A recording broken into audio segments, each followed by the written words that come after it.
ஆண்டவராகிய இயேசு கிறிஸ்துவின் நாமத்தில் உங்களுக்கு வாழ்த்துக்கள். எல்லாரும் எப்படி இருக்கீங்க? சுகமா இருக்கீங்களா? சந்தோஷமா இருக்கீங்களா? இந்த நாளிலும் ஆண்டவர் கொடுக்கிற ஆசீர்வாதமான ஆலோசனை எபேசியர் 4ஆம் அதிகாரம் 24ஆம் வசனம். மெய்யான நீதியிலும் பரிசுத்தத்திலும் தேவனுடைய சாயலாக சிருஷ்டிக்கப்பட்ட புதிய மனுஷனை தரித்துக் கொள்ளுங்கள். அருமையான தேவனுடைய பிள்ளைகளே, நம்முடைய உள்ளத்துல புதிய ஆவி உள்ளவர்களாக நாம் மாற வேண்டும். We need to have the newness in our spirit. We need to have the Holy Spirit in our heart and our soul. Then we need to put on the new man, which is the image of God, with godly righteousness and godly holiness. நம்ம இதுவரைக்கும் அக்கிரமத்தில இருந்தோம், பாவத்தில இருந்தோம். ஆனா இப்போ ஆண்டவர் நம்மளை மன்னித்து ரட்சித்து தம்முடைய பிள்ளையாக மாற்றி விட்டார். நம்ம தேவனுடைய பிள்ளையா இருக்கிறோம். இப்ப நம்ம தேவனுடைய சாயலாக சிருஷ்டிக்கப்பட்டதான புதிய மனுஷனை தரித்துக் கொள்ள வேண்டும். We need to put on the new man who is the image of God. In God there is no unrighteousness. In God there is no filthiness. God is holy. And God is righteous.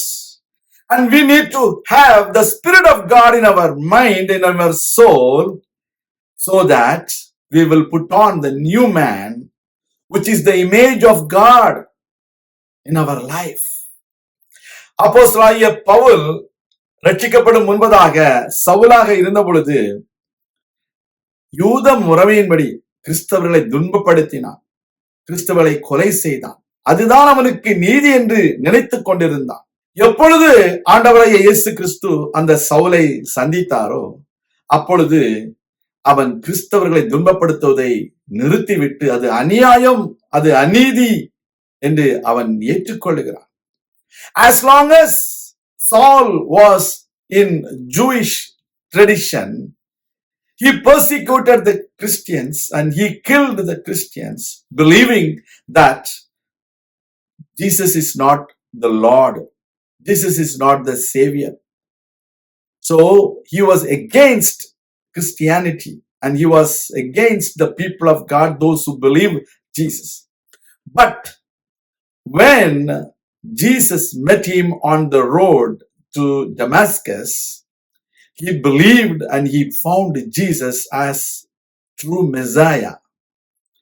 And he committed himself completely for the will of God.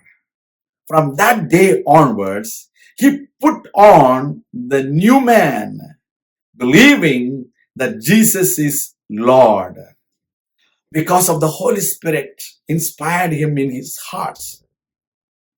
And he became a Christian. And he started ministering to the people, those who don't believe in Jesus Christ. நம்முடைய வாழ்க்கையிலும் ஆண்டவராகிய இயேசு கிறிஸ்து எப்பொழுது சவுலை சந்தித்தாரோ அப்பொழுது அந்த நிமிடம் முதல் அவன் வாழ்க்கையில் ஒரு மாற்றம் ஏற்பட்டு அவன் தெய்வ சாயலான அந்த புதிய மனுஷனாக மாறினானோ நீங்களும் நானும் அப்படியே மாற வேண்டும். நம்முடைய வாழ்க்கையில் ஒரு மாற்றம் வேண்டும். நாம் அவருடைய பிள்ளைகளாக மாற வேண்டும். நாம் புதிய மனுஷனை தரித்துக் கொள்ள வேண்டும். அதற்கு நமக்கு பரிசுத்த ஆவியானவர் தேவை. We need the Holy Spirit in our soul, in our mind, in our spirit, so that we will put on the new man, which is the image of God, with righteousness and holiness. இந்த உலகத்துல மக்கள் சொல்லுகிற நீதி அல்ல, தேவன் சொல்லுகிற நீதி. மக்கள் சொல்லுகிற பரிசுத்தம் அல்ல, தேவன் சொல்லுகிற பரிசுத்தம் நமக்குள்ளே வேண்டும். நாம் தேவனுடைய பிள்ளைகளாக மாற வேண்டும். அப்பொழுது நிச்சயம் நமக்கு ஆசீர்வாதம் உண்டு. நாம் தேவனுடைய பிள்ளைகளாக வாழ முடியும். தேவன் நமக்கு உதவி செய்வார். நாம் ஜெபிக்கலாம். எங்கள் அன்பின் பரலோக பிதாவே, உம்முடைய பிள்ளைகளாகிய நாங்கள் உம்முடைய சமூகத்திலே வந்திருக்கிறோம். நாங்கள் தேவனுடைய சாயலாக இருக்கிறதான புதிய மனுஷனை தரித்துக் கொள்ளும்படிக்கு நீர் கொடுத்த ஆலோசனைக்காக உமக்கு நன்றி. நாங்கள் மெய்யான நீதியிலும் பரிசுத்தத்திலும் நாங்கள் வளரும்படிக்கு உள்ளத்திலே புதிதான ஆவி உள்ளவர்களாக வாழ எங்களுக்கு உதவி செய்திடணும். நாங்கள் பழைமையை கலந்து ஆண்டவருக்குள்ளே புதிய சிருஷ்டியாக மாறின ஒரு அனுபவத்திற்குள்ளே வந்து உம்முடைய நாமத்தை மகிமைப்படுத்த எங்களுக்கு கிருபை தாரும். உமக்கு பிரியமில்லாத காரியங்களை, அநியாயங்களை விட்டு விலகவும், உமக்கு பிரியமில்லாத அசுத்தமான காரியங்களை விட்டு உம்மை நாங்கள் பின்பற்றி உம்முடைய சாயலின்படி வாழவும் எங்களுக்கு உதவி செய்திடணும். எல்லா தீமைகளுக்கும் எங்களை விலக்கி காத்துக்கொள்ளும். அதிசயங்களையும் அற்புதங்களையும் செய்திடணும். உம்முடைய நாமத்தை மகிமைப்படுத்தும். தாழ்த்தி உம்முடைய கரங்களிலே ஒப்புக் கொடுக்கிறோம். இயேசு கிறிஸ்துவின் நாமத்தில் ஜெபிக்கிறோம் எங்கள் நல்ல பிதாவே. ஆமேன். கர்த்தர் தாமே உங்களை ஆசீர்வதிப்பாராக. ஆமேன்.